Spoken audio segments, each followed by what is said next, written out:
Robin Hood Radio presents the commentary of Don Morrison. Don is a former editor at Time magazine. He's an author, lecturer, and member of the Berkshire Eagle Advisory Board. At a rally a few months ago, our president declared he's not just a patriot, but a nationalist. Interesting distinction. Books have been written about it. I prefer George Orwell's 1945 version. Patriotism is love of country, he said. Nationalism is imposing that love on others. Orwell was talking about the Nazis and fascists who gave us World War II and the Holocaust while imposing their brand of nationalism. We need Orwell today.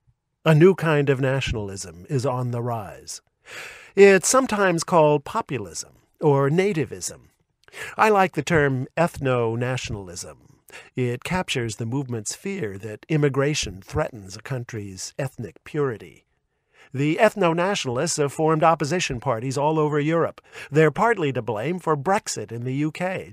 They control the governments of Italy, Hungary, Poland, Brazil, and, some say, the US. So what kind of nationalist is our president? In a recent Fox News interview, he divided American politicians into two types, nationalists like him and globalists, who are, he said, more worried about the world than about the United States. Globalist. He uses that word a lot. In the ethno-nationalist movement, it has a specific meaning.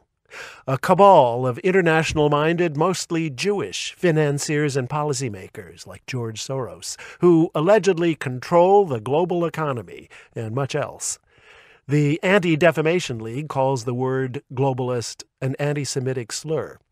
Now, our president is no anti-Semite, but he does welcome the support of ethno-nationalists.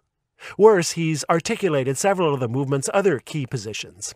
Immigrants are murderers and rapists. Whites are discriminated against. Opponents of racism are themselves racist. Also, that treaties, trade deals, and military alliances are globalist plots. So our president has withdrawn the U.S. from the Trans-Pacific Partnership, the Paris Climate Accord, the UN Human Rights Council, UNESCO. He wants to quit the NATO military alliance. None of these arrangements is perfect, but they've mostly kept the peace for decades. They've bound former enemies in a web of free trade, brought the world unprecedented prosperity. They were essentially created by the U.S. to help prevent another war of the kind George Orwell warned us about.